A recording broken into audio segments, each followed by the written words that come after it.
241 SI aspirant को यहाँ पर एग्जाम में बैठने की इजाजत जो है वो कोर्ट की तरफ से मिल गई है। ये एक बड़ी खबर है। आप जानते हैं कि सब इंस्पेक्टर की अगर हम बात करते हैं उसमें जो एज क्राइटेरिया है वो 28 है, लेकिन 241 अगर हम एस्पिरेंट्स की बात करें जो अपना केस लेकर कैट में गए थे यानी सेंट्रल एडमिनिस्ट्रेटिव ट्रिब्यूनल कोर्ट में गए थे, उन 241 एस्पिरेंट्स को राहत मिली है। और जब सब इंस्पेक्टर का एग्जाम होगा ये 241 एस्पिरेंट भी जो है वो बैठ सकते हैं, लेकिन ये किस तरह से बैठेंगे, इन्हें इजाजत कहां से मिली है, क्या प्रोसेस रहा, उसके बारे में भी आपके आगे जो है वो बात रखेंगे। अभी हाल ही में कांस्टेबल का एग्जाम हुआ तो आपने देखा कि कांस्टेबल के एग्जाम में उनको बैठने की इजाजत जो है वो मिली। जिस तरह से आपको बता दें जो कोर्ट में गए थे अपनी पिटीशन लेके, तो बिल्कुल फिलहाल यहाँ पर भी यही है कि ये 241 एस्पिरेंट्स वो है जो कोर्ट में अपनी पिटीशन लेकर गए थे और अभी कोर्ट ने इन्हें जो है वो इजाजत दे दी है कि अब जम्मू और कश्मीर की अगर हम बात करते हैं वहां पर जब सब इंस्पेक्टर का एग्जाम होगा ये 241 एस्पिरेंट भी जो है वो उस एग्जाम में बैठेंगे। लेकिन फिलहाल पूरी खबर जो है वो आप लोगों से डिस्कस करते हैं ताकि आपको ये सिलेक्शन क्राइटेरिया समझ आ सके। ये 241 एस्पिरेंट जो है ये वो एस्पिरेंट है जो ओवर एज होने के बावजूद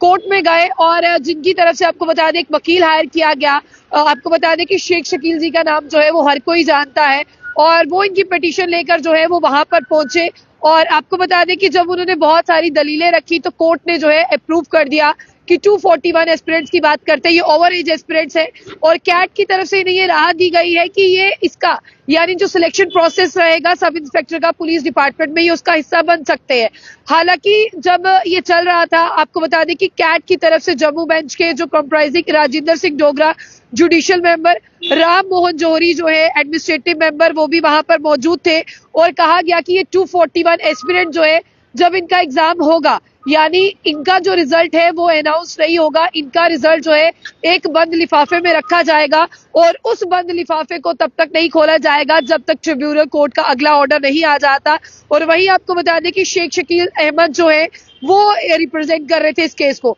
जेकेएसएसबी की तरफ से बात करते सब इंस्पेक्टर रिक्रूटमेंट का एग्जाम हुआ जो मार्च 2022 में हुआ था, जिसमें 1200 सब इंस्पेक्टर कैंडिडेट्स को सिलेक्ट किया, 1300 जूनियर इंजीनियर्स थे, 1000 फाइनेंस अकाउंट असिस्टेंट थे। ये एग्जाम कैंसिल हो गया कह के कि इस एग्जाम में धांधली हुई है और ये एग्जाम जो है यानी इसका पेपर लीक हुआ था। सीबीआई की तरफ से एक चार्जशीट दायर की गई जिसमें 33 लोगों की बात करते हैं उन पर ये चार्जशीट दायर थी। नवंबर 12 2022 की बात करते हैं उसके बाद में भी एक एग्जाम हुआ जो कैंसिल हुआ। और आपको बता दें कि 241 वो ओवर एज अनएम्प्लॉयड ग्रेजुएट है जिन्होंने वन टाइम एज रिलैक्सेशन के लिए कोर्ट से गुहार लगाई थी कि जेकेएसएसबी जो है वो उन्हें इस अपॉर्चुनिटी को ग्रैस्प करने का मौका दे और इस सिलेक्शन प्रोसेस का हिस्सा वो बन सकते हैं। बेंच ने ये डिसाइड किया कि इन्हें इजाजत तो दी जाएगी लेकिन अपने रिस्क और अपनी रिस्पॉन्सिबिलिटी पर ये उस एग्जाम में बैठेंगे और इनका रिजल्ट ट्रिब्यूनल के अगले आदेश तक जो है वो बंद लिफाफे में रखा जाएगा। वहीं शेख शकील साहब की बात करते हैं, आपने देखा कि वो एक ऐसे लॉयर हैं, ऐसे एडवोकेट है